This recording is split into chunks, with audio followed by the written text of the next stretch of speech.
Bismillah ar-Rahman ar-Rahim. Assalamu alaikum. With the greetings of peace to all of you.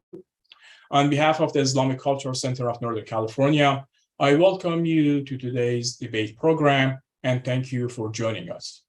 These debates aim to broaden and deepen our understanding of religion and religious beliefs and introduce various Muslim and non-Muslim intellectuals, writers, and academicians that work on these issues. The general theme for the first series of these debates is belief and unbelief in a post-secular era. With the advent of technology and internet, the world seems smaller than in the past. However, our hearts and minds seem to have grown farther apart. Hopefully, with these types of programs, we are taking small steps toward bringing our hearts and minds closer together. Today, we are very excited to have two well-known philosophers, Dr. Samuel Fleischacker and Dr. Abdolkarim Soroush, for the debate titled, Can God Speak? Dr. Yaser Mirdamadi will moderate the debate. I thank all those who have worked tirelessly to make this debate possible. Also, we welcome your input and suggestions. Please use the chat to send us your comments or email them to info@iccnc.org. Now I turn over the debate to the moderator, Dr. Yaser Mirdamadi, who will explain the debate's format and introduce the debaters. Thank you all. Okay. Assalamu alaikum, everybody, wherever you are. My name is Yaser Mirdamadi, and I'll moderate this debate tonight. This is the second session of the first debate cycle held by the Islamic Cultural Center of Northern California, ICCNC. The central theme of the 2022 debate cycle is Belief and Unbelief in a Post-Secular Era. This session's topic, typically put in a question form, is Can God Speak? To which Samuel Fleischacker provides a positive answer, yes, God can speak, and Abdolkarim Soroush provides a negative response, no, God cannot speak. Before introducing the first debater, let me inform you that there will be a short question and answer part at the end of the debate. If you have any questions, please write them down in the Zoom chat box and send them to us. Please keep it short, to the point, clear, and specify to whom your question is addressed, if not both. The debaters already agreed that Professor Fleischacker would begin the debate. Now let me introduce him. Samuel Fleischacker is a professor of philosophy at the University of Illinois, Chicago. He studied at the Yale University, receiving his PhD in 1989.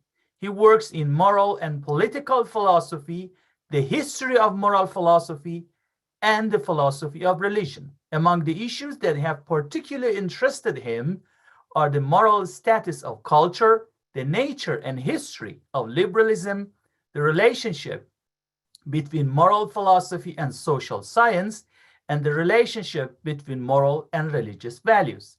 His publications include The Ethics of Culture, Cornell 1994, A Third Concept of Liberty, Princeton 1999, on Adam Smith, Wealth of Nations, A Philosophical Companion, Princeton 2003, A Short History of Distributive Justice, Harvard 2004, Divine Teaching and the Way of the Word, Oxford 2011. And I assume this book is very relevant to our discussion tonight. What is Enlightenment? Routledge 2012, The Good and the Good Book, Oxford 2015, and I assume The Good and the Good Book is a short version of a Divine Teaching book. And Being Me, Being You, Adam Smith and Empathy, Chicago 2019. Professor Fleischacker has been a fellow of the Center for Advanced Study in the Behavioral Sciences at Stanford, the University Center for Human Values at Princeton, and the Institute for Advanced Study in the Humanities at Edinburgh University. He previously taught at Williams college. Okay, now let us see how Professor Fleischacker, in his 10 minutes opening statement, provide a positive answer to the question, can God speak? So Professor Fleischacker, please. Thank you very much, Yaser. And thank you all. Thank you to the Center for inviting me to this debate, along with Professor Soroush. It makes me a little nervous to speak in front of him because I've admired him for many years. But I also just want to say I think it is quite wonderful that you have not only these discussions in general, but specifically that you would invite a Jewish philosopher to debate Dr. Soroush. I think this kind of interfaith discussion is particularly important in these days, as you indicated in your opening. So I have to say I don't see my clock, which tells me how much time I have left, but I can look at my own clock up here. Perhaps, Yaser, if you don't mind, when I have 1 minute left, you can raise one finger. Good, thank you. So to begin in a very naive way, I just can't resist saying, on some level, surely those of us who believe in a creator God must say, of course God speaks. When I speak, when Dr. Soroush speaks, when Dr. Mirdamadi speaks, is God not responsible for all of these speeches in some sense? If God is, as those of us who believe in a creator God would say, in some sense, the source of all being, the source of everything that exists, behind everything that really happens, how could God not be, among other things, the source of, the cause of, the reason for our speaking? Now, that's much too simple. It's much too simple for obvious reasons. On the one hand, there doesn't seem to be much room there for human free will. And on the other hand, we certainly don't want to say that all kinds of evil speech, all the many, many evils that are done by way of speech, we don't want to attribute those to God. But, so that raises the question, first of all, of the difference between godly and ungodly speech, let's say. Now, this needn't be, you could bracket the question of whether God is actually speaking. There's certainly supposed to be some speech that is more representative of God, more representative of God's will for us, perhaps, than other speech. There's certain kinds of speech that we want to say tells us more about God or about God wants for us than other speech. As for a Jew, the Torah, the books of Moses will be a prime example of that, the prime example, and for Muslims, of course, the Quran. But if we can say that God is responsible for any speech, if we want to say, as I suggested just now, that God, as the source of everything that is real that happens in our universe, must be in some sense have something to do with, present to or present in everyone who speaks, then surely God is present in the speech that we take to be most godly. Then the question, can God speak, would seem to be answered. Now, what I've actually done is move the question from, does God have something to do with certain kinds of speech, to the question of what kind of speech is rightly attributed to God and what isn't. And that, in fact, that's a very difficult and deep question, a very important question for anyone who believes in a revealed religion. But of course, it's different from the question of whether God can speak. What I'm talking about now would seem to be, I assume Dr. Soroush would say, more a matter of what kind of speech might be attributed to God, what kind of speech might most properly reveal God's ways to us. What I want to say, and I will get back to this soon, is that that speech is rightly held to be the speech of God. But let's just say the speech that most talks to us of what God is like, of what God wants of us, let's call that prophetic speech. I called it godly speech a minute ago. A more traditional name would be prophetic speech. Now, I would like to quote a wonderful theologian on the subject of prophetic speech, on why one might say that prophetic speech is God's speech. This theologian writes, viewing divine discourse as nothing but prophetic discourse is the best way of resolving the theological problems of how God speaks. And in another place, the same theologian says, I am not saying God does not speak. I am saying in order for God to speak, a prophet speaks and his words are considered to be God's words. Exactly, I would say. And now, who is that theologian? It is, as some of you may already know, Dr. Soroush. So that leaves me with the question of, do we actually disagree? Well, one way in which we disagree, and I think it's very subtle, but it may be very important, is that although Dr. Soroush says, as I want to say, that prophetic speech is God's speech, what he more precisely says is his words are considered to be God's words. And elsewhere, Dr. Soroush says, and he's well known for this position, that the attribution of speech to God, like the attribution of other human characteristics to him, is to be taken metaphorically, or says that, or is said to have shown that the Quran is Muhammadan speech rather than divine speech. I don't want to say that prophetic speech is just metaphorically God's speech. I want to say it is literally God's speech.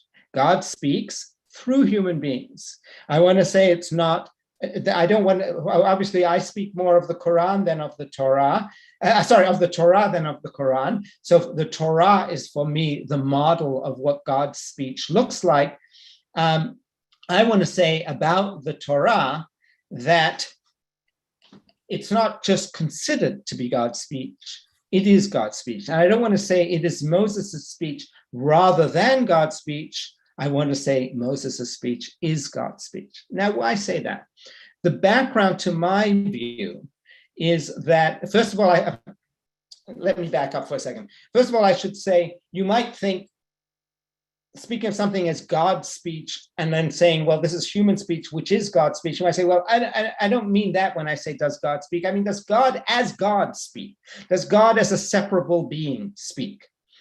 And that gets one into the question of what God is as a separable being. And there's a long tradition of philosophy and theology in the Jewish as well as the Muslim, as well as the Christian tradition, according to which God as the source of all being must God's self be a being who doesn't have any parts, who is perfectly simple, who never changes because God is perfect. And insofar as God doesn't have parts, therefore doesn't have organs, and insofar as God doesn't change, God can't speak. It's not possible for God to speak. And indeed, in the Jewish tradition, the famous philosopher Moses Maimonides said explicitly, very much like Dr. Soroush, action and speech are figuratively applied to God. God does not literally employ any kind of speech. Well, my starting point in thinking about God, thinking religiously about God, is one on which the kind of metaphysics that tries to work out what God is as a separable being is not possible. That is, I start from Immanuel Kant rather than medieval thought, and I think Immanuel Kant showed quite conclusively that we can no longer that we cannot use the categories, the concepts by which we understand our experience in order to understand God. And in that sense, the whole kind of philosophy that tried to think about God as a separable being that dominates medieval thought, that is something that I think is just not really possible anymore.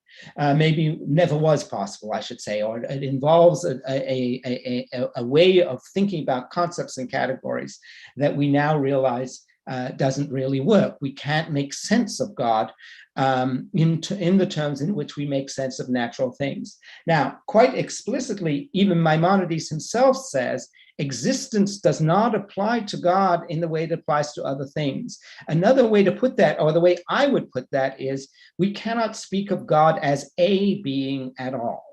If I were to speak of God as a being, then I would have to ask, how does that being speak? And yes, it would follow, on my views as well as Dr. Soroush's, that being couldn't speak. But I don't think of God as a being. I think of God as the source of being.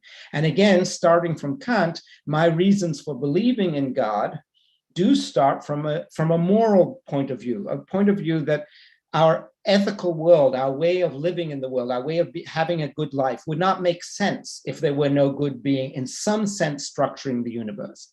But I take leave of Kant, who didn't believe in revealed religion, in saying that God could not provide us with guidance, enable us to live a good life, unless there was some kind of specific guidance of the kind that can only be put into speech, some kind of text or oral discourse which could help lead us, tell us how to live, help us make decisions about how we should live. And that's precisely what the Torah and the Quran attempt to do. They provide us with a specific vision, a vision that is not purely naturalistic. I think many people like me come to religion when they feel unsatisfied with purely naturalistic ways of living in the world. And in addition, they provide us with a way of living that trumps, that humbles our reason. Thank you, Yaser. And for someone like me, a moral philosopher, it's particularly important to be humbled in my reason and not to think that I have the full truth about things. So in putting my trust in the Torah, as many of you may put your trust in the Quran, I humble my temptation to think that I know everything about how to live. And I also enter into a way of living that at least opens up the possibility that I could have some kind of a personal relationship to God, and God could have some kind of personal relationship to me, could provide me with some kind of guidance. Now, exactly how to make sense of that, I don't know. I do think there's something paradoxical about that. But I do also think it's ethically extremely important to attribute certain kinds of speech, like the Torah or the Quran, to God. And I want to say, in attributing it to God, we are saying that God is speaking to us.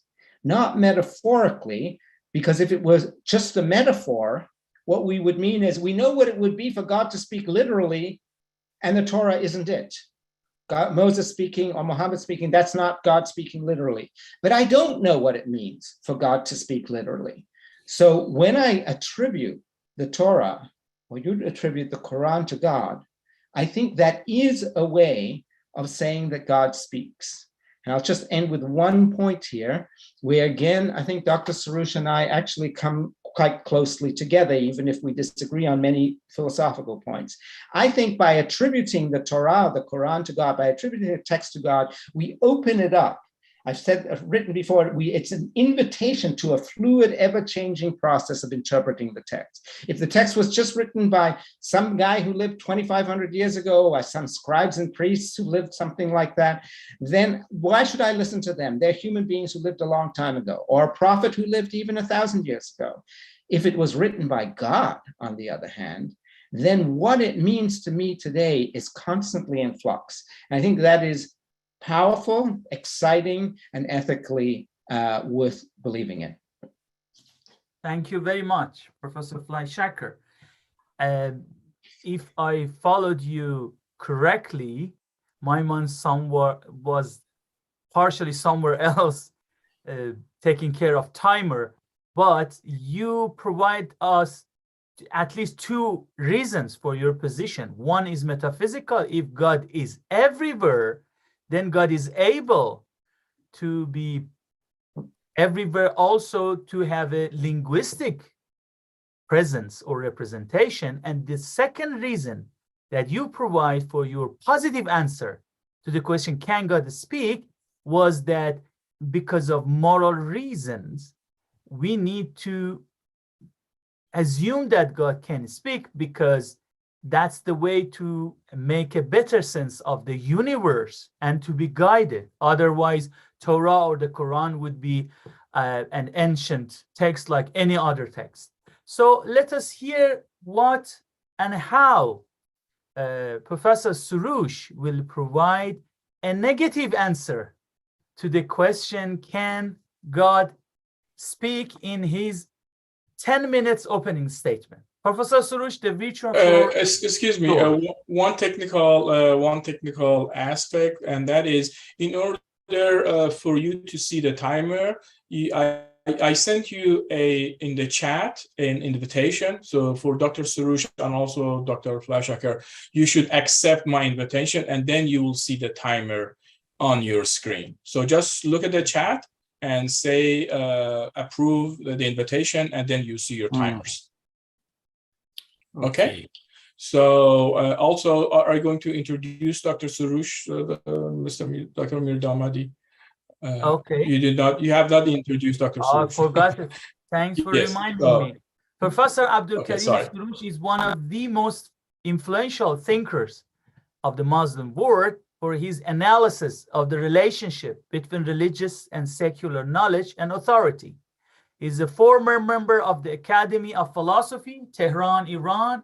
As a philosopher, religious reformer, poet, and translator, he has received my recognition from many institutions of higher learning institutions and a lot of attention from the world media. In 2004, he received the Erasmus Award in Amsterdam. In 2008, he was named by Prospect magazine as one of the world's most influential intellectuals. In 2009, based on a public poll, Foreign Policy magazine ranked him number 45 of 100 world's elite intellectuals and global thinkers. Professor Soroush has also taught as a visiting professor at many universities, including Harvard, Princeton, Yale, Columbia, and the Leiden-based International Institute. His diverse interests have led him to examine in his more than 30 books topics such as ethics and human sciences, intellectualism and pietism, religious knowledge, evolution, Rumi's philosophical system, and Persian Sufi poetry. Although most of Soroush's books have been published in Persian, Arabic, and Turkish, he is the author of many essays in English on tolerance, pluralism, Islamic democracy, and comparative philosophy. So the virtual floor is yours for 10 minutes opening statement, please. Thank you, dear Dr. Yaser and dear Professor Fleischacker.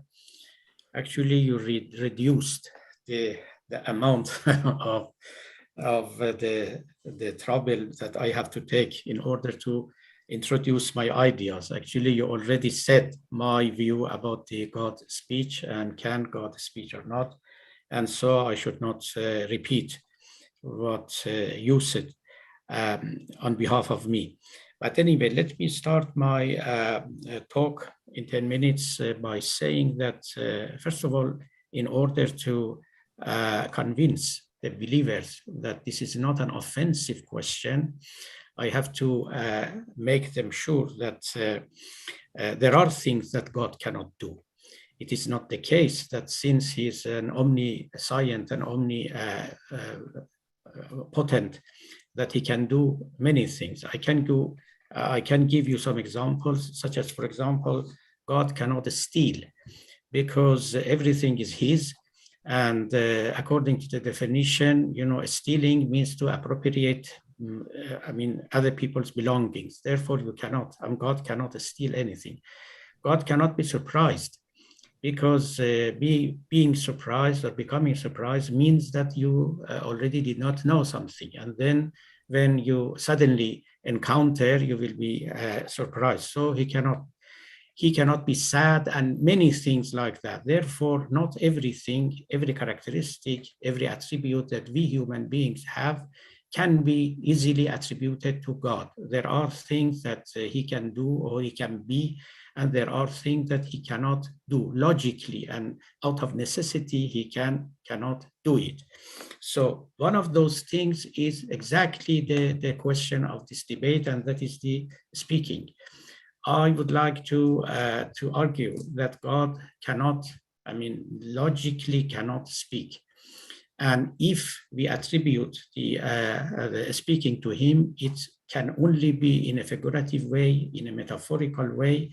And the phrases that Professor Fleischacker actually mentioned here from my books, they are very, very vivid and evident that I have such an idea. Now, why I should, take this position?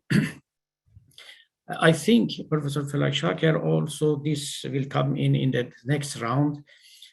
His literal, meaning of speaking, I think is tantamount to metaphorical way, although I will argue about that, but nevertheless, that's his, spoken position. What I am saying is this: first of all, there are a number of positions about attributes of God. And according to Fleischacker, if we do not have a theology, or if we do not, expose it, quite vividly, we cannot speak about the attributes of God. let me mention, Professor Fleischacker mentioned Maimonides. I mentioned here Al-Ghazali, who is very well-known theologian, Muslim theologian of the 5th century AH. He says quite explicitly that whatever characteristic and attribute that we, assign to God is metaphorical, period. There is no attribute that is common between man and God, which is literal and objectively in man, that can be, this has got the same sense and the same meaning when we attribute it to God. So that is one position. And I more or less follow the same thing, more or less the same thing. And as even Professor Fleischacker mentioned, even some of our philosophers and theologians have gone so far as to say that even the word existence is not attributable or applicable to God, because his existence is different from the human existence. But apart from this business of existence, which is very, very controversial, we might use and consider, for example, science or knowledge. God is knowledgeable, God is omniscient, but his knowledge is not like our knowledge.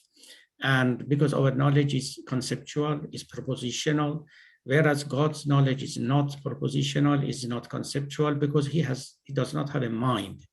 And because of that, he is, although we know that he is knowledgeable, he's omniscient, and nevertheless we cannot know how he knows things. And because of this, some of the philosophers have gone to say that, for example, his knowledge is knowledge by presence rather than by concepts. So now this brings me to the main point. If God does not have a mind, if he does not know things through concepts, and if his knowledge is not propositional, therefore he cannot have a language, he cannot use a language, he cannot speak, because all speaking is through words, through concepts, and through propositions. And God does not have the exact, instruments in order to use them and in order to produce a speech in a literal sense. So this is one of the arguments that I would like to put forward, and I think it is very straightforward, and it tells us that in the human world, we can use the word, speech, and we can be called speakers because we have got tongue, we have got mind, we have got concepts, and so on and so forth. Now, the second argument, I put them in a very nutshell in order to be for all of us to be able to follow, and then, of course, to discuss it and debate it. The second argument I would like to put forward is that a speech is a time-consuming thing. When you speak, you have got the first word, a sentence, let us say, in a proposition, then your second and third. It is temporal. And God, because he is not temporal, he cannot use in a literal sense the language. He cannot speak. His creation, God is a creator. His creation is all in one go.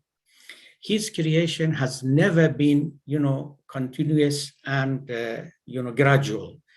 Graduality does not apply to God in nothing, neither his person, if we take him as a person, nor especially in his works, in his, activities, if you like. Therefore, such as we human beings, we use language in a temporal way, and we, bring the second word after the first and the third after the second, and so on and so forth. That cannot apply to God either, because he is not a temporal being. So this is the second argument. The third is exactly, I would say, something which is directly, I would say, directed against Dr. Fleischacker, and that is the case that although God can be considered to be the author of everything, to be the source of everything, to be the creator of everything, nevertheless, this does not give you the warrant to attribute, the attributes of his creation to him. This is very important. I think this is the gist of the matter, the heart of the matter. God creates a speech, and actually God does not do anything except creation. He accepts, he creates things, but the creator cannot be, called by the attributes of his creations.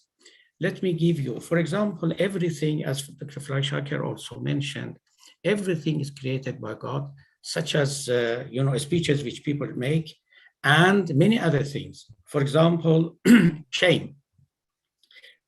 Shame is created by God, but God cannot be called shameful being. This is because not every attribute that you can find in his creation can be, applied to him. So this is, I think, a fallacy here that, I'm sorry, this is a logical fallacy, I mean, that we think that whatever we find in human beings who's created by God can be attributed to him. God is creator of a speech, but he cannot be called speaker. God is creator of surprise, but you cannot call him a surprised person. God creates laughter. God creates weeping, but he is not a weeper. He is not a laugher. And there are many other things. Therefore, direct speaking is not the creation of a speech. It's something else. And it has got to do with the humanity of human beings, which in God you cannot find it. I think time is pressing, and in order not to trespass my limits, I think I better stop here and listen to Professor Fleischacker for the next round. Thank you. Thank you very much. Perfect timing. So Professor Soroush actually provides a number of metaphysical problems with the idea that God can speak literally. No, Professor Fleischacker, you have 5 minutes rejoinder, so we'll hear you. Thank you. So I have to say, we wanted to have a debate here because that's livelier and that's more fun for the audience. But I did think from the beginning that it could well be that Professor Soroush's no and my yes are not really all that different. Because in the end, I certainly want to say yes, but.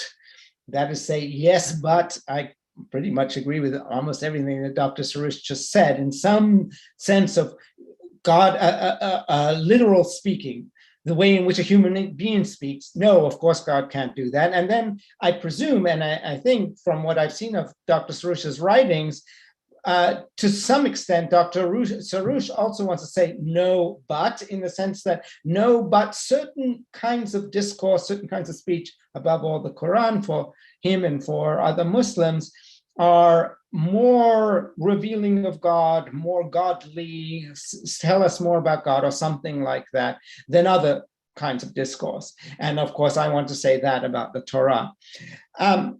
Look, my response directly to the metaphysical points that Dr. Soroush has made. First of all, certainly it's true, God can't steal, God can't be surprised. Those were points he made very nicely. Those depend upon certain kinds of conditions, contexts, which it makes no sense to assume that a perfect being, and certainly a perfect being who's the source of the entire universe, could possibly enter into. But if we push these kinds of concerns, and indeed push it along with the medieval philosophers that both Dr. Soroush and I are inspired by, it becomes hard to say that God can even create. If not, God certainly doesn't create in the way we create. That God could be a person rather than a completely abstract idea, the idea of perfection, which we can't really relate to. And certainly would have nothing to do with the Quran or the Torah or any other kind of revealed religion.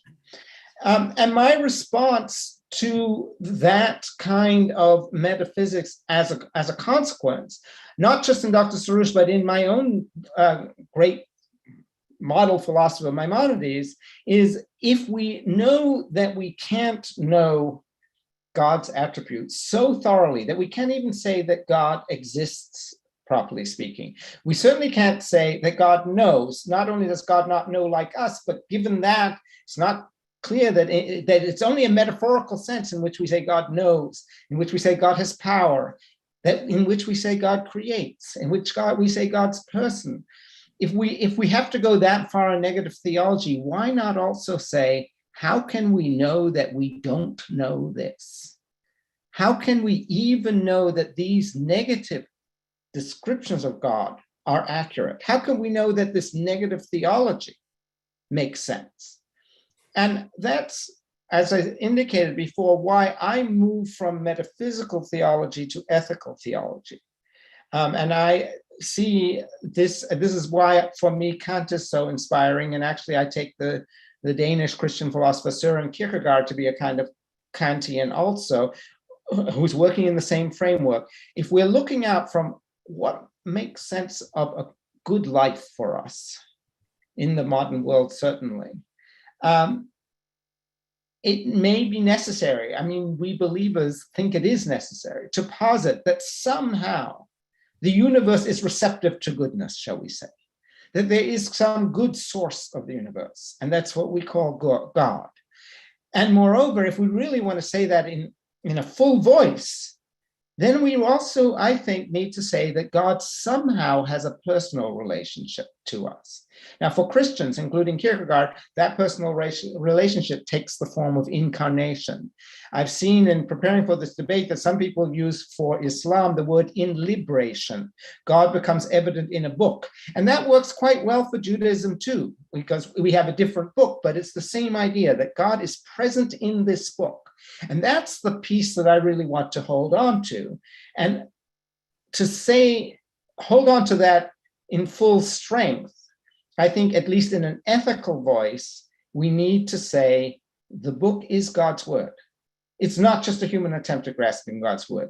It is God's word. And that changes entirely the way we read the book. And that's the sense in which, as I said, we don't differ that much in many ways on metaphysics, but I think that's the sense in which I want to hold on to the claim that God actually speaks, and Dr. Soroush doesn't. Thank you very much. Actually, Professor Fleischacker emphasized his reason that morally and existentially, we need revelation preferably in the form of divine speech. He also launched an attack against Professor Soroush's argument by kind of slippery slope argument, one might say, that taking a radical apophatic or negative theology would lead us to take the position which is in Islamic theology called ta'til, to, take from God all God's attributes. So let us see in 5 minutes how Professor Soroush provides answer to these critiques. Please, 5 minutes. Thank you. Well, I don't have any quarrel with Professor Fleischacker that God is so close to us that he has got a personal communication with each one of us. This is absolutely true, not only with prophets, but with every human being. He can have such a relationship, such a direct relationship. But here, actually, we are changing the meaning of a speech. That is what I am, mainly, emphasizing on. Otherwise, for example, when Professor Fleischacker talks about divine speech, he uses the word revelation. Yes, God can reveal himself to us, but this revelation does not necessarily mean speaking. God can communicate with us, but this communication cannot be properly called speaking. God can manifest himself to us, to all human beings. Indeed, he has manifested himself to us and to prophets, but these are in kind of expansion on the meaning of the speaking. And this is exactly the metaphor.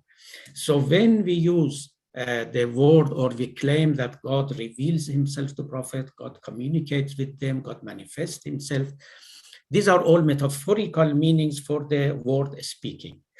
Indeed, in the Quran also, we have got the same thing, and it has been used metaphorically. Perhaps Professor Fleischacker knows, and our friends here, that there is 2 or 3 places in the Quran that says literally that everything is a word of God.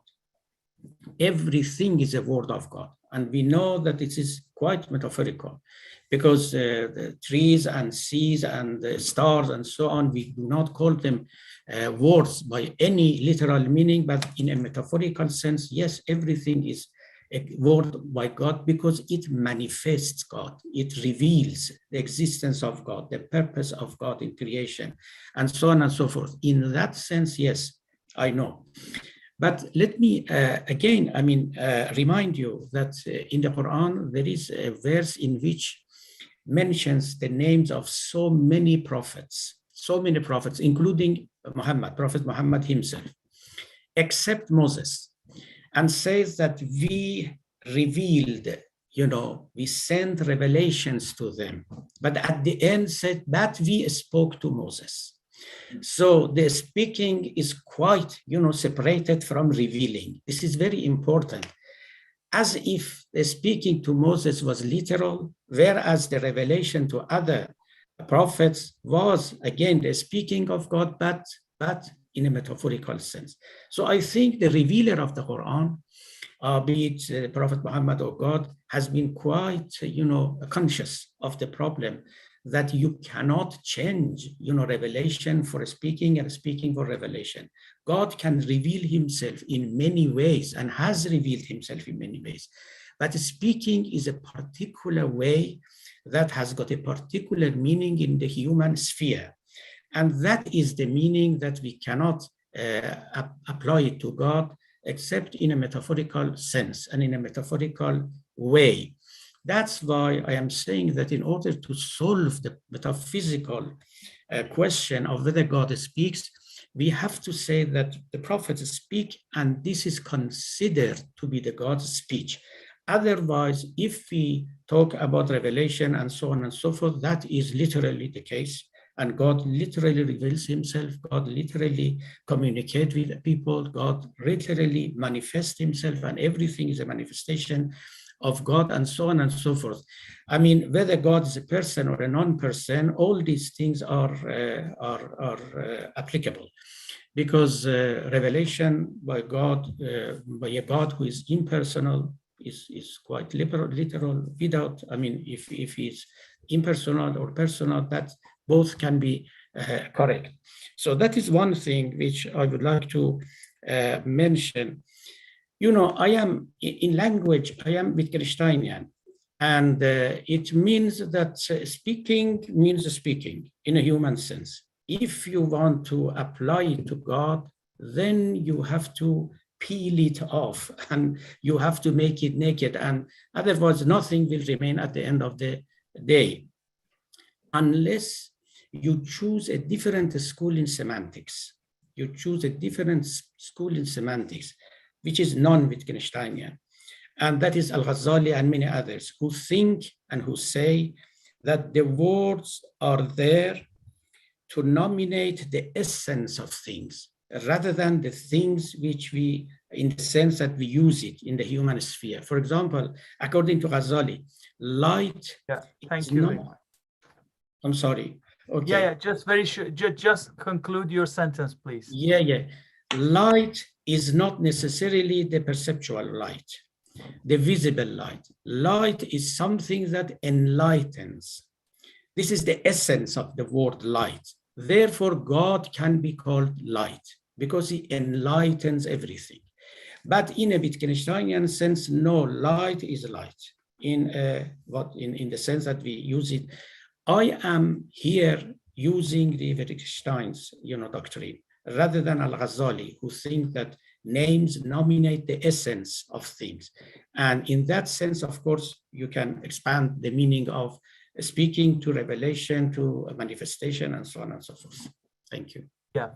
Okay, thank you very much. We have reached a very interesting part of our debate, which is half an hour, 30 minutes inter-panel discussion. You can call it free debate, which is a more, vibrant part of our debate. So if I may put it this way, Dr. Soroush, what will be your answer to that slippery slope argument put against you by Professor Fleischacker, that if God can be depicted in such a way that there are a number of positive arguments, not like stealings. These are negative, these are downsides that cannot be attributed to God. But speech, which is necessary, presumably for moral guidance, for existential meaning of life, if they cannot be attributed to God, then how can God be God? Then where is the stopping point? What about attributing the attribute of creation, manifestation, revelation, and other attributes? Yeah, please. Yeah, I mean, of course, I mean, this is a very big question, usually addressed to the people who have via negativa about God and think that the attributes of human beings and of nature cannot be assigned or applied to God. You see, of course, I mean, God is a mystery. And we cannot, decipher this mystery fully and completely. Therefore, there is always a mystery, something unknown to us about God, about his, person, if you like. And therefore, you may not, expect me to say something which, completely disclose the secret to you and, tells you all about God and demystify him. This is impossible, not only for me, but for the great philosophers, even for prophets themselves, because even the Prophet Muhammad said, "Ma arafnaka haqqa ma'rifatik," we cannot know you the way we should know you, or the way you deserve to be known. Therefore, and again, in the Quran, we have got the verse that "Qul rabbi zidni ilma," ask for the increase of your knowledge. So even the Prophet means and says quite humbly that I do not know much about God. Therefore, I ask him to teach me more and more and more. So that is the way we have to, tells us that we have to be very humble when we talk about God, when we attribute something to him. And because of our limitations and because of the limitations of language, because of the limitations of knowledge and everything. But then, I have got a positive answer here. That's according to all metaphysics. I mean, Jewish, Islamic, and Christian. God is absolutely perfect and the source of all perfections.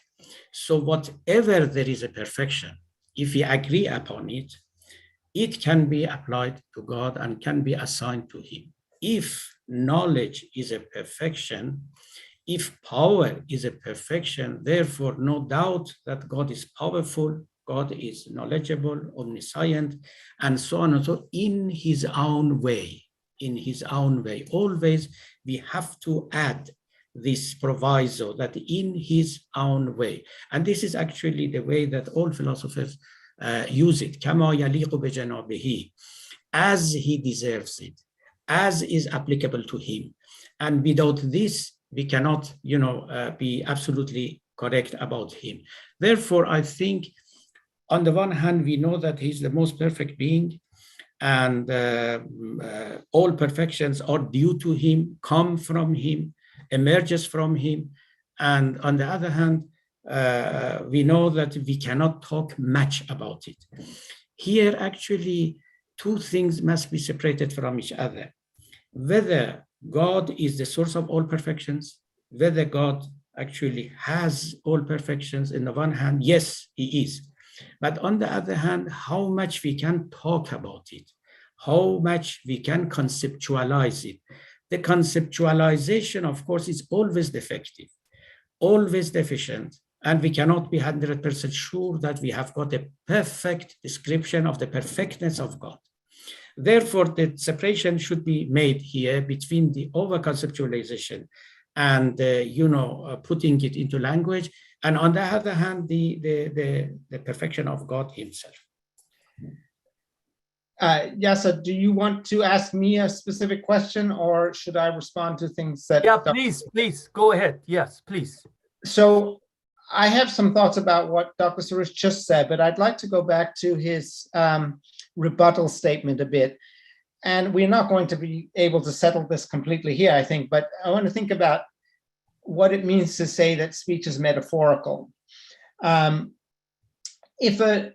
some sense, if speech requires a vocal cord and tongue and so forth, then no, God can't speak, but neither could Stephen Hawking, nor neither can a deaf person. A deaf person may speak, in quotes, you could say, by using their hands, saying, right? And sometimes I will say, well, maybe I spoke to Yaser yesterday, meaning I emailed him and he emailed me. Today we use it that way. And in fact, it was funny, again, we may be too close for a real debate here.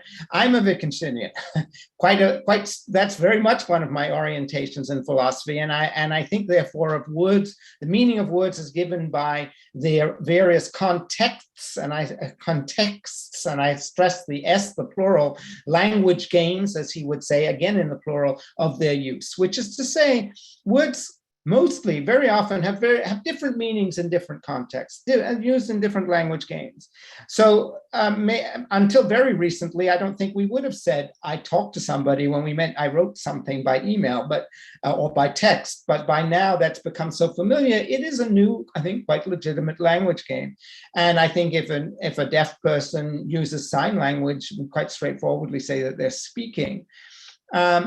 In that sense, if God in some sense communicates, and I still do want to ask how the absolutely perfect being that Dr. Soroush characterizes God as being, how that being could communicate, because that's also a change, it takes place gradually, issues about that. But let's just say we agree God somehow communicates, manifests God's self.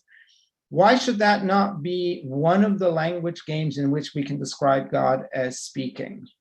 I guess I would be inclined to say, and this may just be a semantic difference in a not interesting sense, but I would say that, if you, Dr. Soroush, or Yaser or Ali, says something to me that seems very wise and it helps me a lot in guiding my life, I might say, oh, it's if I've heard from God. I mean, that would seem a little bit blasphemous, but I might say, oh, yeah, it's like your lips are speaking the words of God or something.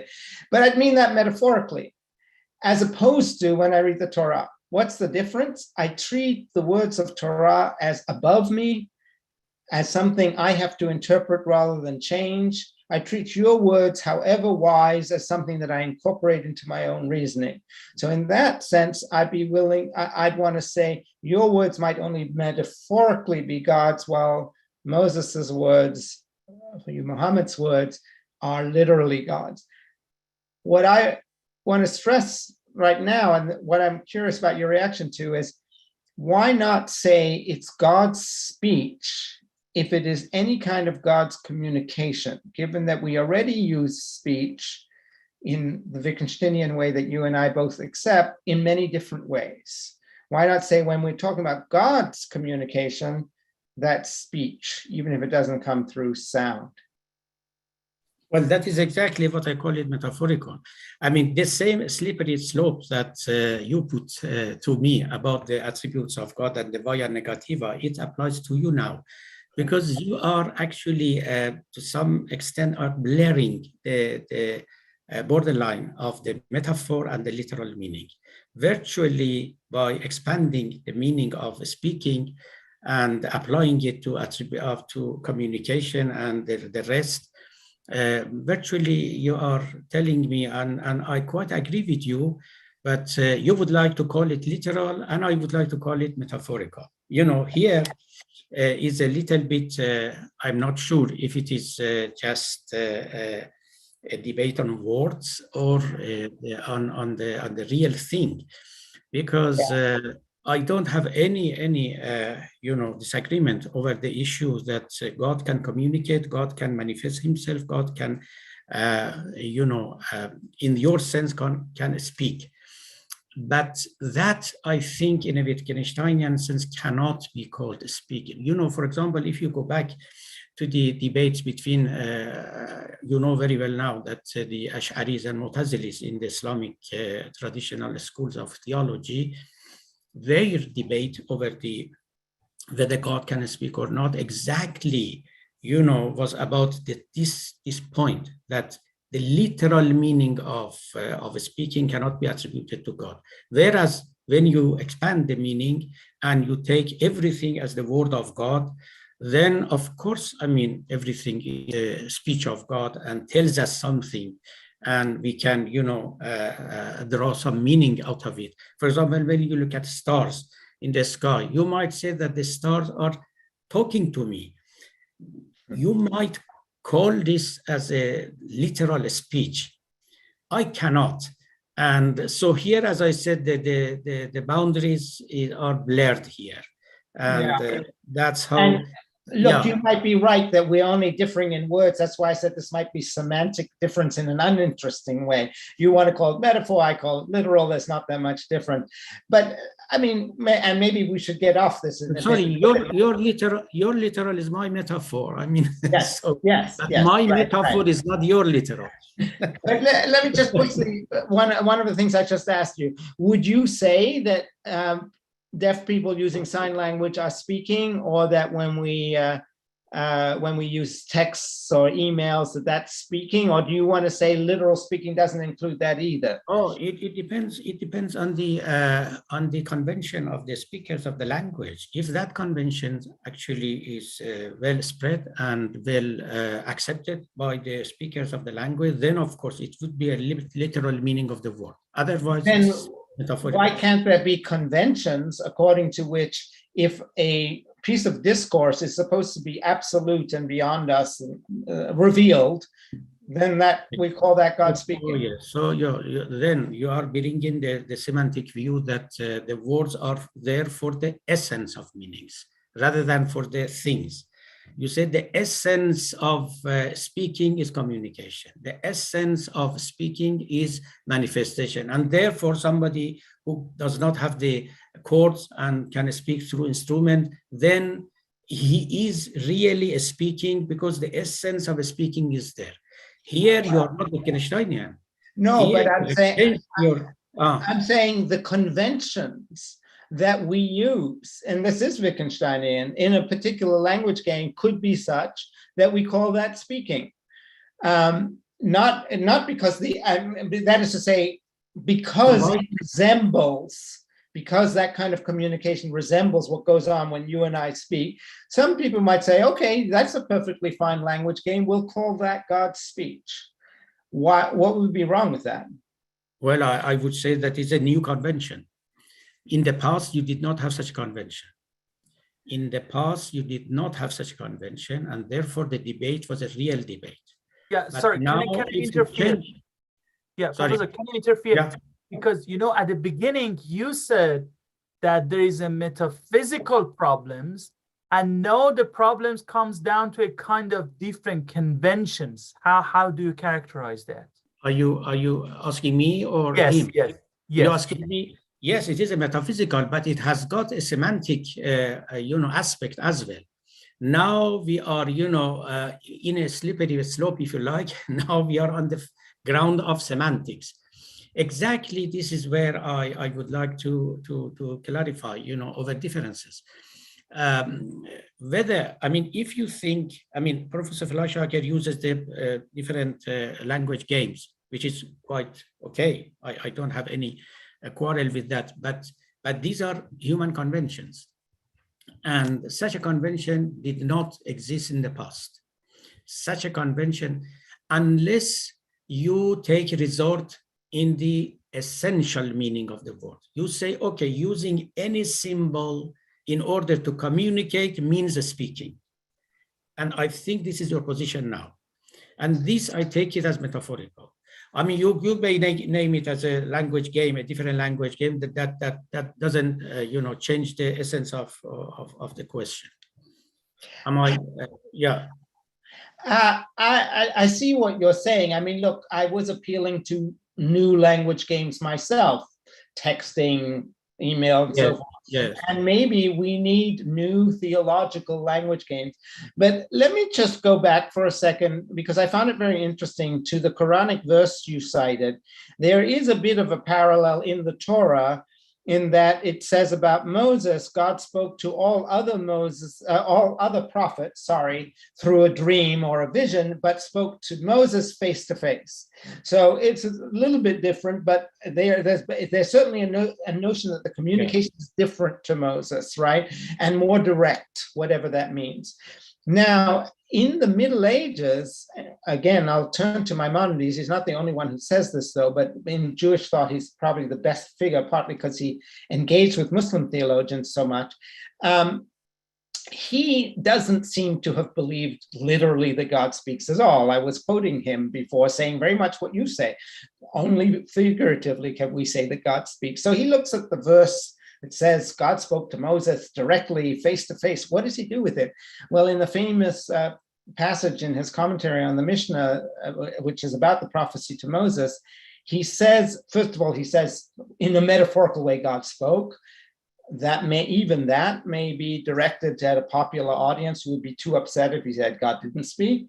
But what it translates into in the sort of lengthy commentary is that we are to take the words of the Torah, every single one, and he quotes some of the most banal, seemingly empty lines, and says we have to look in them for, as it's translated, the wisdom and the wonders it may contain.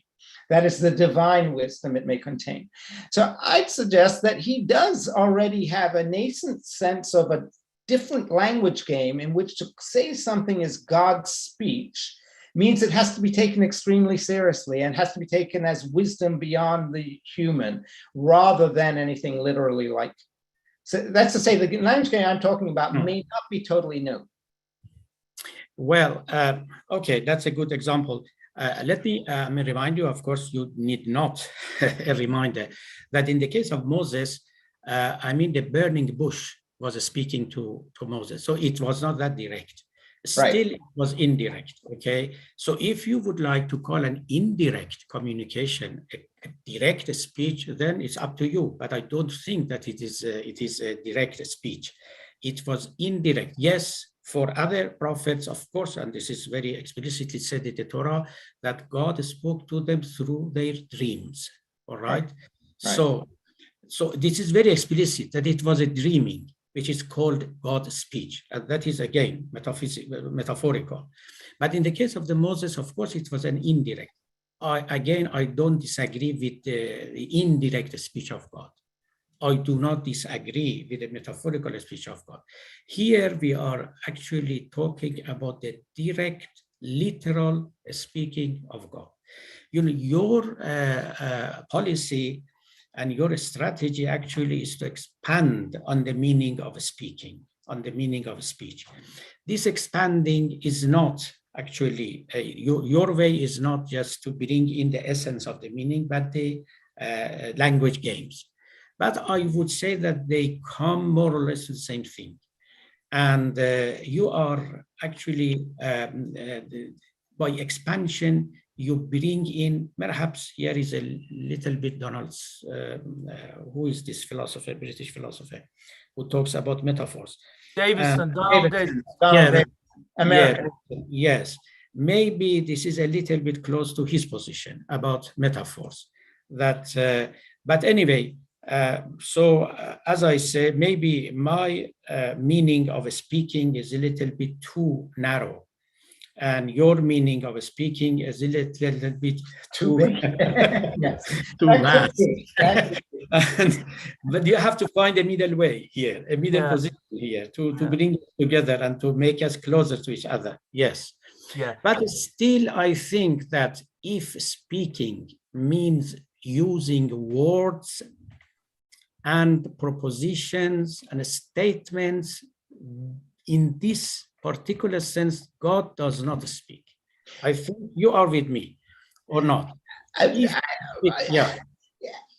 am very reluctant to say what God doesn't do literally. All literal language about God, I think, is problematic. And that actually we agree, but that makes it, that means that I certainly would not affirm that God uses words. I don't know whether I would also affirm that God doesn't use words. Both statements seem to me to be going too far. Look, sorry, God can create words. God can create words. That is not problematic. But in that sense, Why he is is that not speaker. problematic? No. Let us take it as unproblematic. Let us, Okay. assume that it is unproblematic. Still, he cannot be called speaker. Even if he is able to create words, to create language, to create concepts, but in that sense, he is not a speaker, because a speaker is something which, the meaning of the speaker is bound to some conditions and context which is not provided for God. Let me just suggest two directions that I think I'd like to see us go. And Yaser, feel free to come in if you want us to go in a different direction. One direction is, on the one hand, I still want to press you on why you are willing to grant me. Of course, I'm happy you granted to me that God can communicate and God can create, because it seems to me that God is an all-perfect being. Those should be problematic for you too, because God can't change, and therefore can God do something like creation or communication that takes place in time. The other direction is, I think I need to explain a little bit more why I have the more expansive conception of divine speech. And I'll say, I'm happy to say something about that. But if you wouldn't mind, I'd like to ask you first, why do you make this concession to me that God can communicate and God can create? Yes, God can communicate, God can manifest himself, and this does not necessarily means that God can change, because in the case of God, he is not temporal, he is eternal. And all these things are taking place in eternality, in a non-temporal, sphere of being. Therefore, there is no change. All change happens in the temporal sphere of being, and God does not. The temporality does not apply to him. Therefore, it doesn't make any change to him. Because change and time, they are, hand in glove, and they go hand in hand. And according to, of course, the metaphysicians, Muslim metaphysicians, time is an offspring of change. Where there is no change, there would be no time. Where there is no time, it means that there is no change. So they are hand in hand, going together. And God, in his timelessness, does not change and cannot change. So I think that is quite beautiful. And also, I know there's a parallel to that view in Maimonides also. So I like that. But may I suggest that since in ordinary human speech, in ordinary human language games, manifestation takes place in time, communication takes place in time, shouldn't you want to say that God only metaphorically creates and only metaphorically communicates and only metaphorically manifests himself? No. Why should we say that creation should take place in time? Because time, creation is before time, temporality. Temporality itself is one of the created things. Time is created. Okay. Therefore, creation is not subject to temporality. Mm-hmm.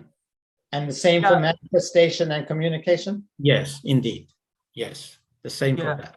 If because we have around 7 minutes of free debate, if I ask a very quick question from Professor Fleischacker first, the emphasis of your reasoning for the idea that God can speak is moral and existential.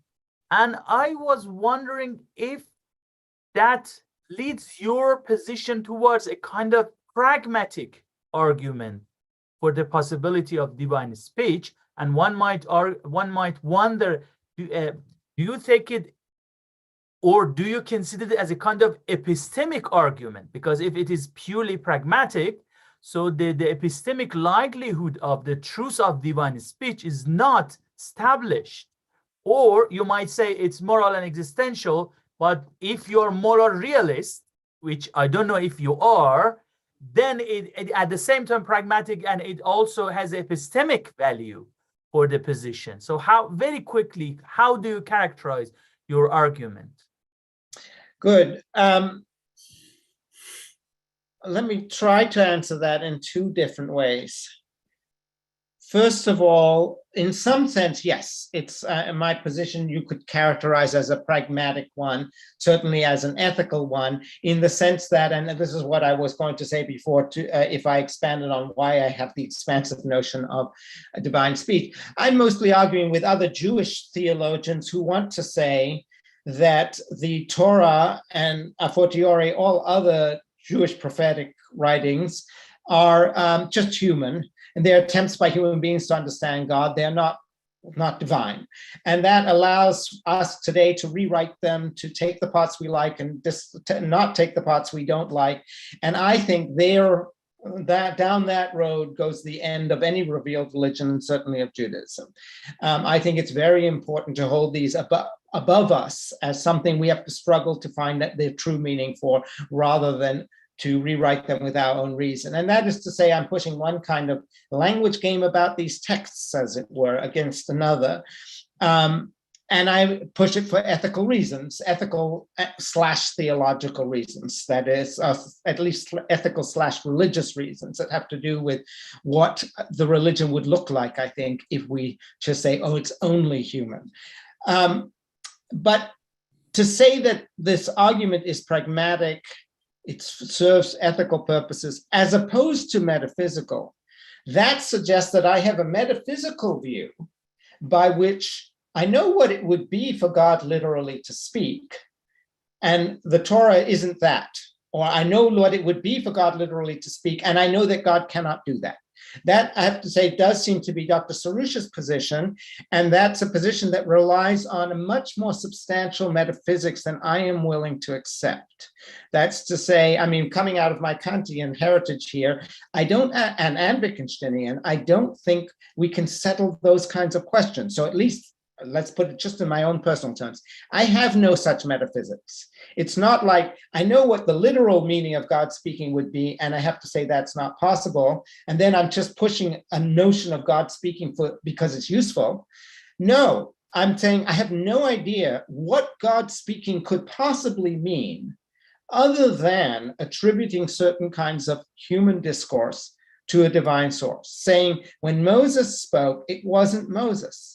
It really comes, it's transformed into the word of God, and we must treat it that way.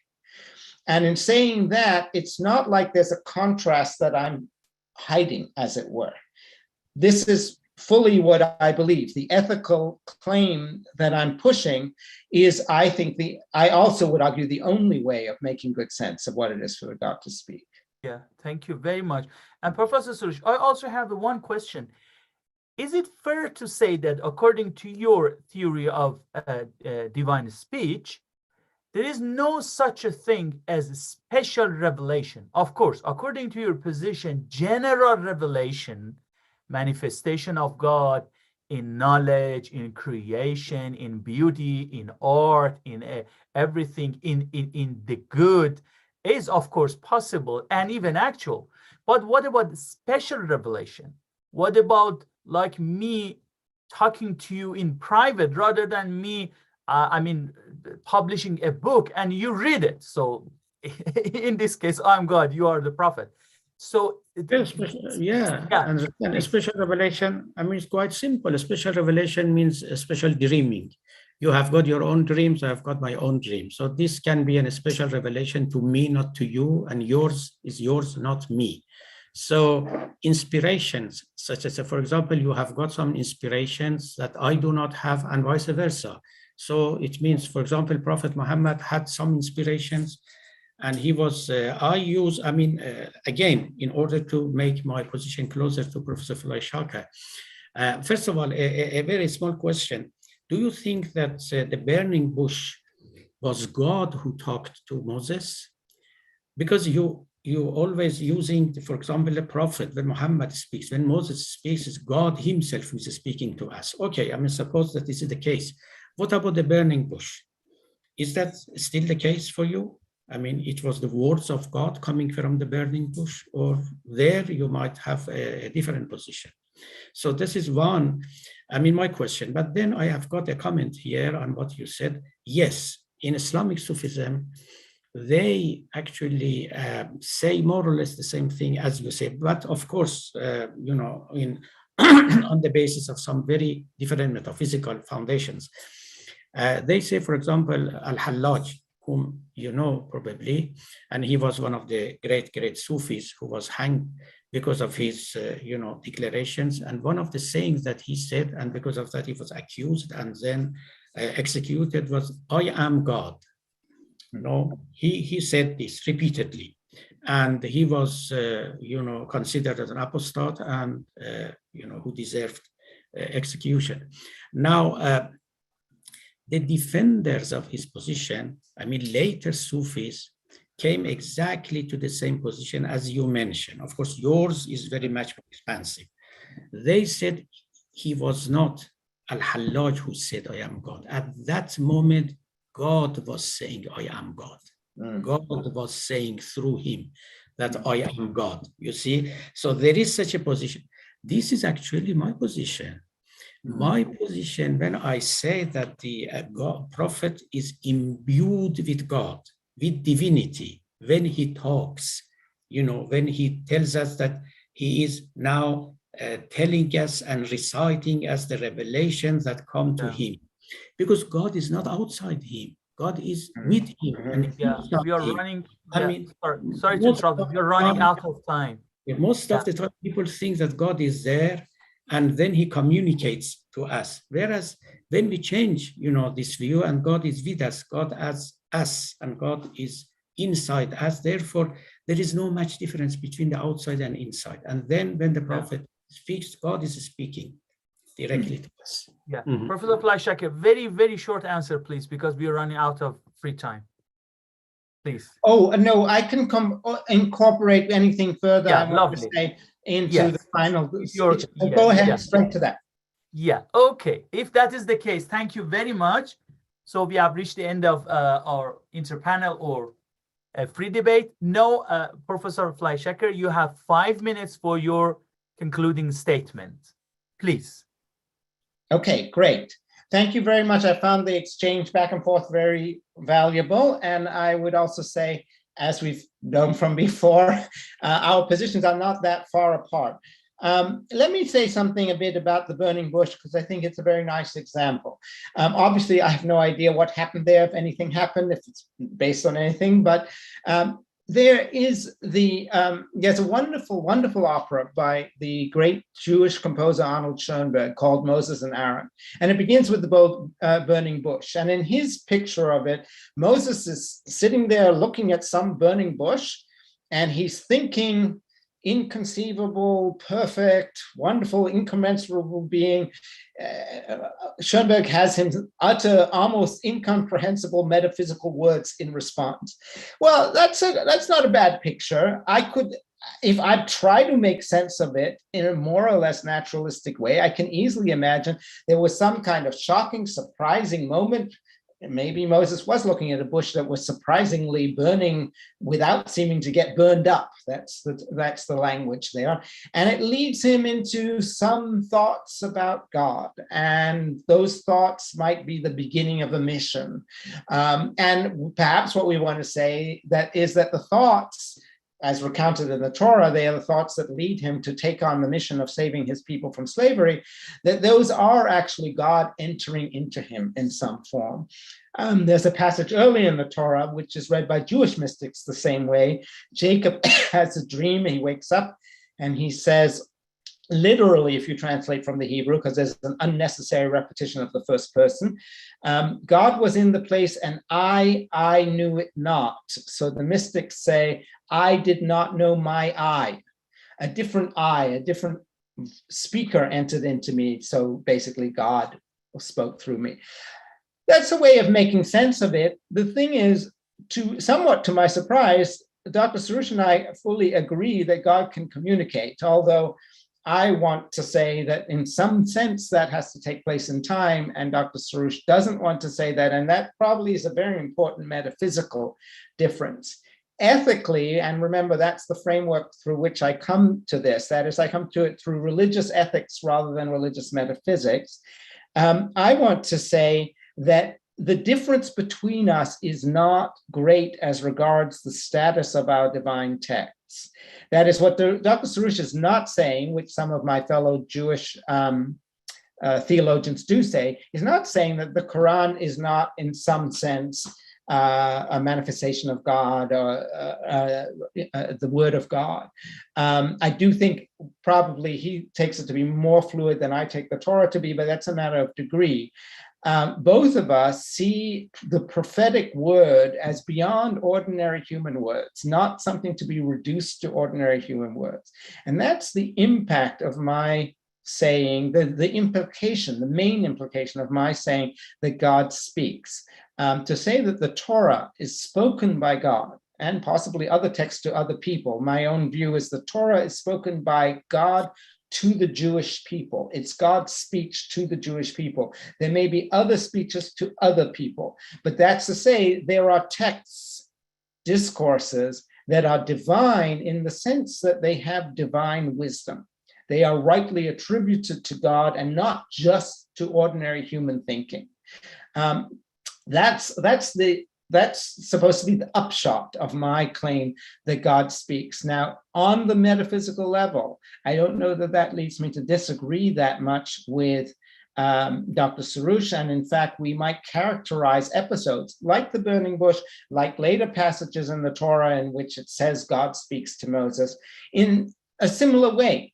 These might be natural events that in some sense, surprising natural events, perhaps, ones that shake up an ordinary human being, in some sense are taken to occasion an awakening of godly thoughts that you don't have in other occasions.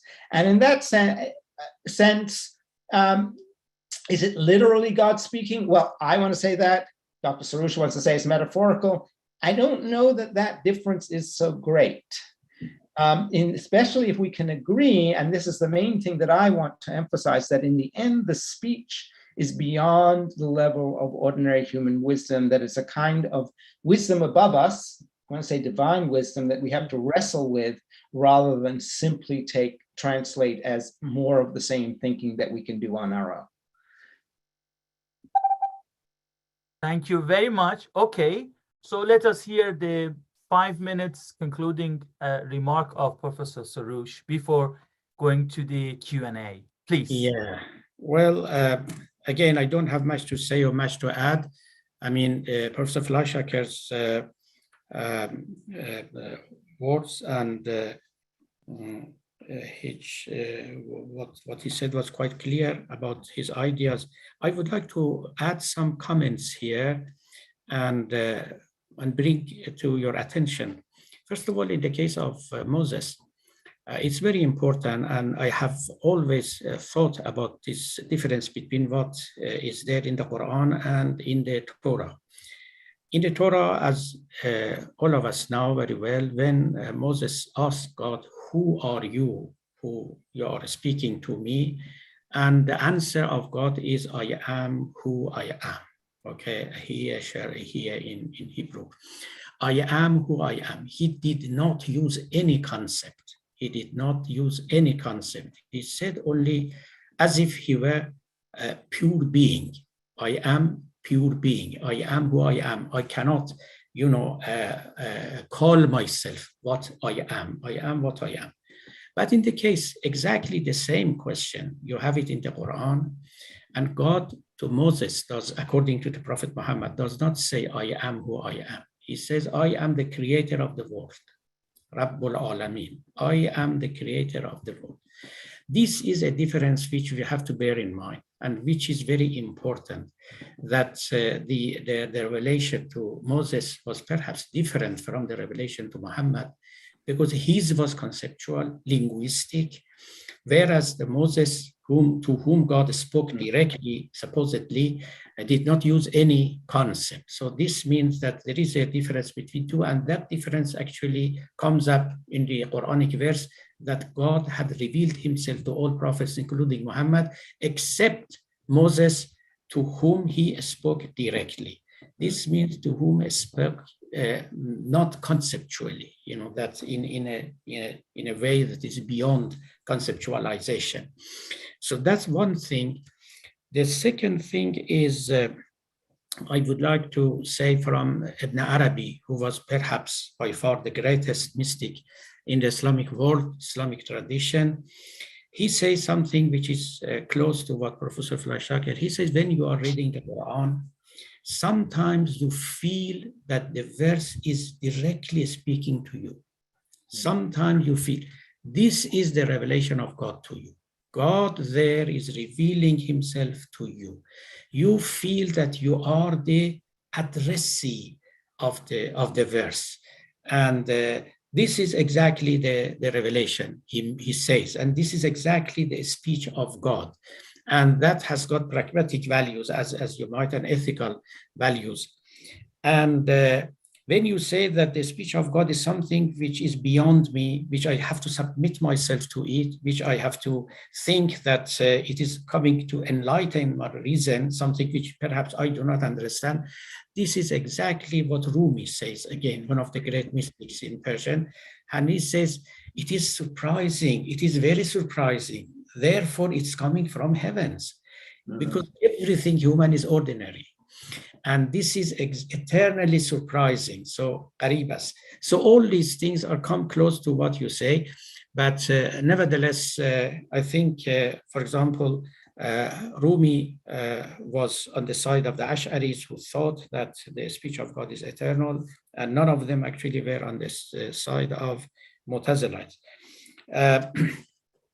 I don't have much to add. I think the debate now is being concluded in a good way, and we are waiting for the floor to perhaps to hear their questions. Yeah, okay. So we have, thank you very much, both Professor Fleischacker and Professor Soroush. So let me begin Q&A, if I may, with a question that I myself have from Dr. Soroush. As you have seen, and the main emphasis of Professor Fleischacker was axiological value theory. It's valuable for our moral and existential Weltanschauung, our meaning that God talks to us.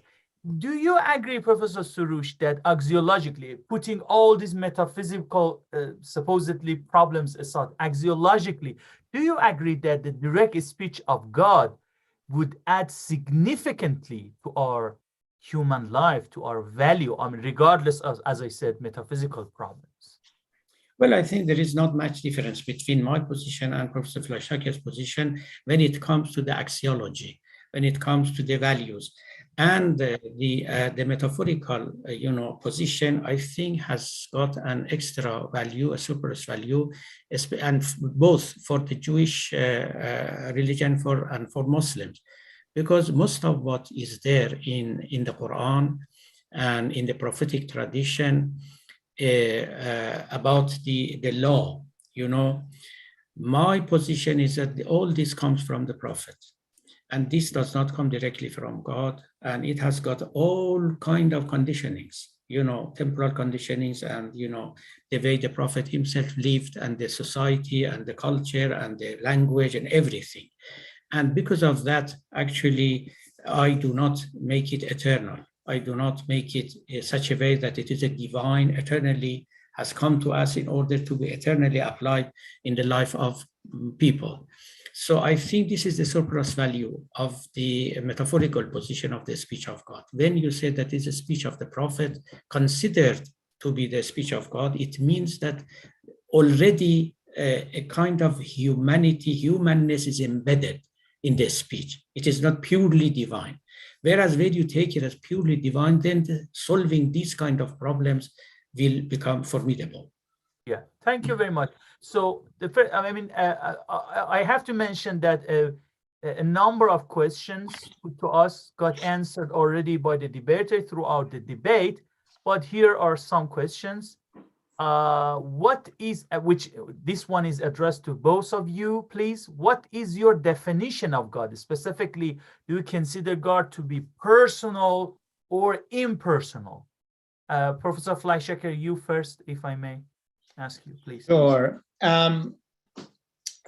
The problems that Professor Soroush and I agree we have in talking about God make any kind of definition of God essentially provisional and I would almost say metaphorical. It's a very difficult question to answer. I like to use the phrase God is the all-good creator of the universe. I prefer all good to perfect because perfect being is the standard philosophical answer. That implies all kinds of metaphysical claims about God having perfect knowledge, perfect power, some say perfectly free, also perfectly benevolent, and cashing those out I find extremely difficult. I think all good, because it's vaguer, is actually preferable. But I add creator of the universe because there is a notion of God as a sort of being independent of the universe, a sort of Aristotelian being that's always there and doesn't shape our lives at all. And that I don't think either Dr. Soroush or I hold that. And I think it's hard to hold that view of God and remain a specifically Jewish, Christian, or Muslim believer. I think one has to hold minimally that God is the source of the beings of this universe. So I say all good creator of the universe. Thank you very much. Professor Soroush, you please. Well, I think since you mentioned this impersonal God, I would like to say that the language of religions, I mean, not only Christianity, which is very explicit and that, but also in Judaism and in Islam, the language of the religion, the text, the scripture, tells us that God is very personal, actually. And he has got all, human attributes, such as anger, such as, benevolence, such as mercy, and so on and so forth. And because of that, most of the people actually worship a personal God. But if you, go beyond that, of course, philosophically speaking and mystically speaking, God cannot be a person. And so he's impersonal. Even the word he or she does not apply to him, but this is always the limitation of the language. We have to use a pronoun for him. And of course, it has got some relationship with power, maybe. So as the modern philosophers would like to say. So yes, God is personal in the ordinary language of religions, but mystically, philosophically speaking, he is impersonal and he's pure being, a formless being with all perfections. So that is, let us say, my definition of the undefinable God. Okay, I have to admit that it's very difficult to succumb this temptation not to actually ask further, because any and every point that you make actually leads to quite another interesting point. But let's go further. What is the relationship between God's speech and other ways of God's communication with humans, like revelation, epiphany, inspiration? Yeah. Well, yes, please. Go ahead if you want, Dr. Soroush. No, please. It is not specified to whom it is addressed. That's why I'm also silent. I'll just quickly say, for me, it's not, I don't actually want to say that all of these terms mean the same thing. I especially hold off inspiration because in the Jewish tradition, often inspiration is contrasted with revelation. It's considered to be a lower standard, a lesser level of enlightenment by God, let's say. But I do think here the Wittgensteinian thing comes in again. There are different language games of using these terms, in some of which they are virtually identical and others they're quite different.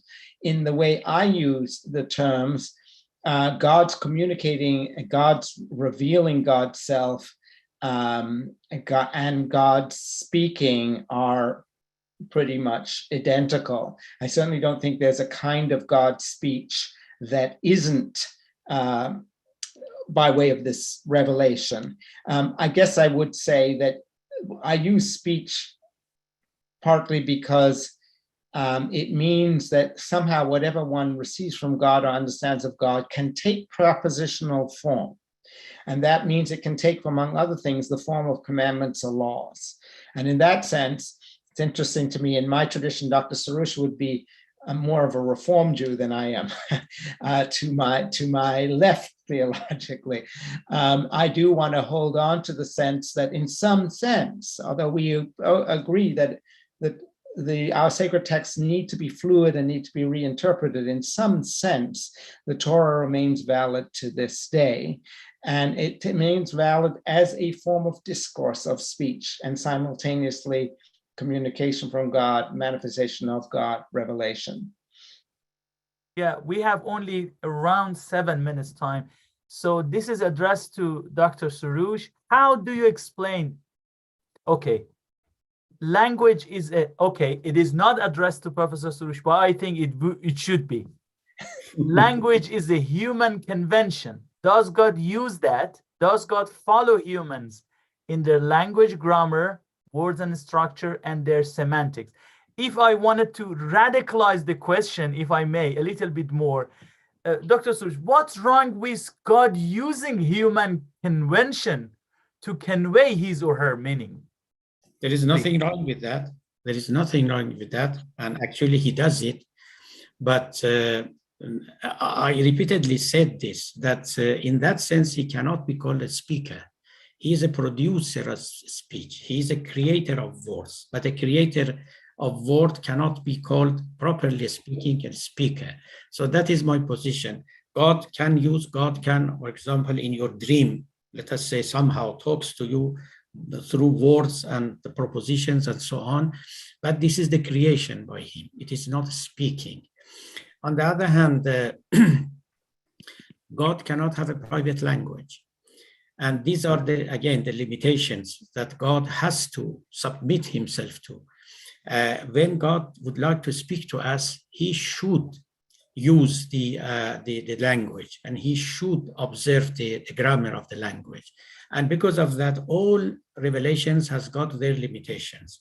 Because when God speaks in Arabic, he can conceptualize things which cannot be conceptualized in Greek, for example, or in English, and so on and so forth.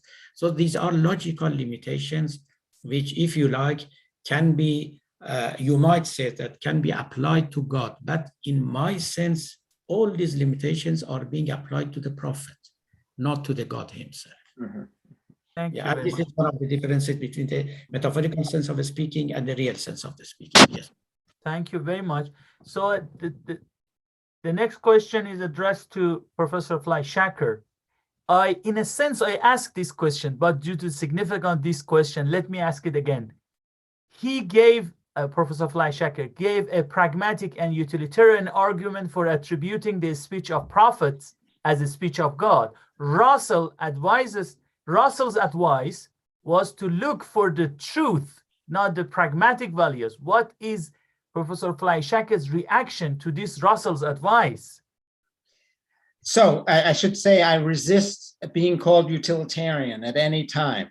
I was a teenage utilitarian, and then I grew up. I'm certainly not talking about an ethics that is designed to maximize human pleasures or something like that.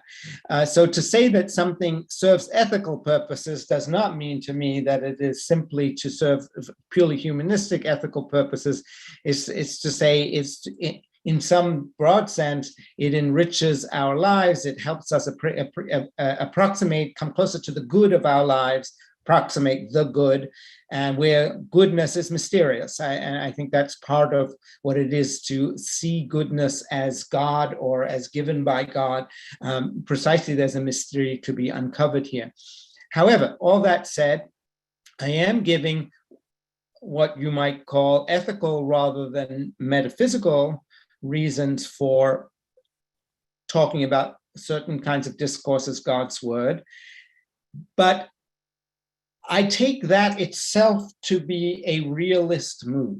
That is, I take it that in the realm of theology and in the realm of ethics generally, to say something is, I don't want to just say useful, because that makes it look too utilitarian. To say something is ethically important, has ethical value, is itself to say that it is true ethically. That's what it is to make a claim to ethical truth. Ethics is not like science. We don't test the statements that we make by observation. We don't derive them from logical propositions. And I don't think we derive them from metaphysical propositions either. So in saying that the Torah, and if you like the Quran too, and maybe all kinds of other revealed texts are God, let's say for the moment, godly discourse, divine discourse to various groups of people, because they enable those people to achieve the human good more richly, more fully, more deeply. That is to say that it is true that they are divine discourse. I hope that's not too confusing. Obviously, this is an issue one could go into in much more depth, but I don't mean to say it's useful as opposed to true. I want to say it's ethically powerful and therefore true. Yeah, thank you very much. We are almost running out of time, less than 2 minutes, but this is very interesting question. The last but not the least question for both speakers, please. If we begin with Dr. Soroush, how can we distinguish between the divines or God's literal speech from hallucination if the experience is so personal and with only one person in the history, with no physical witnesses or evidence, but only historical evidences? How do you distinguish between real and hallucinatory experience of God? Yeah, Dr. Soroush, you first, please. Well, this takes us to the the evidence for the prophethood or the truthfulness of the prophet. So all I can say is you can now trees by their fruits. So if you want to see if it is hallucination or if it is a real inspiration, look at the fruits, look at the consequences, at the good consequences of Prophet of Islam has been accused of being epileptic, but no epileptic person has ever produced a book like the Quran. So I mean, don't look at the superficialities and the appearances of things. Go deep into the essence, and the fruits tell you what is the tree itself.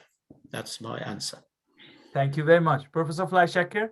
My answer would be very similar, I have to say. In fact, I love the metaphor of looking at the fruits. It is said by historical scholars that one of our great prophets, the Jewish prophets, Ezekiel, may in fact have been epileptic or actually not entirely sane. That doesn't matter, I want to say. What matters is whether what he said can be understood as so ethically important, so good, that it is divine, that it is godly. And that's to say, the first measure of whether it's from God or not is how morally acceptable is what it teaches, how morally enriching, how morally illuminating. And that, of course, has to be taken together with some notion of how to interpret it. I mean, if you interpret every word of the Torah literally, it's not so great. But if you take it together with what we Jews call the oral Torah, the tradition of interpreting, as in Maimonides' words, wonders and wisdom can be drawn out of it. If ethical wonders and wisdom, divine wisdom, can be drawn out of what a prophet says, then it is prophecy. And it doesn't matter even if it was a dream or even if it was a hallucination. If what comes out is awful, is evil, is misleading, then it wasn't prophecy, no matter what the prophet thought. So again, I'll just take over Dr. Soroush's terms. You look at the fruits, you look at what it leads us to ethically and theologically, and the source is not that important. Well, a lot of questions we didn't have time to ask, but thank you very much for your questions. And on behalf of the Islamic Cultural Center of Northern California, I would like to thank Professor Samuel Fleischacker and Professor Abdolkarim Soroush for their intriguing contribution to this debate. I personally enjoyed it a lot and benefit a lot from it, and hope you have the same feeling. And also, I would like to thank the people in the audience, wherever you are, and also those who help us to actually prepare this event and to hold it. If you are interested in this kind of debate series, Please stay tuned. Each semester, ICCNC will have one such debate. It is always free and no registration is needed. In 1 month's time or so, we'll be having another debate about the science and religion conflict. Should there be a conflict between science and religion? One scholar will say yes and the other will say no. So thank you very much, Professor Fleischacker and Professor Soroush. And as we say in Farsi, Khoda nigahdar. Goodbye. Thank you. Goodbye. Thank you very much. Thank you. I'm so grateful to Professor Fleischacker for accepting the invitation. It was very enlightening for me. I'm truly saying and speaking my mind. And I feel the same way. We will have more opportunity to meet, in person, perhaps. This speaking was metaphorical. That was so very lovely. Thank you. I feel the same way. Perhaps indirectly we would have time to speak to each other. Thank you so much, and God bless you. Thank you. You too. You too. God bless you. Thank you. This was great.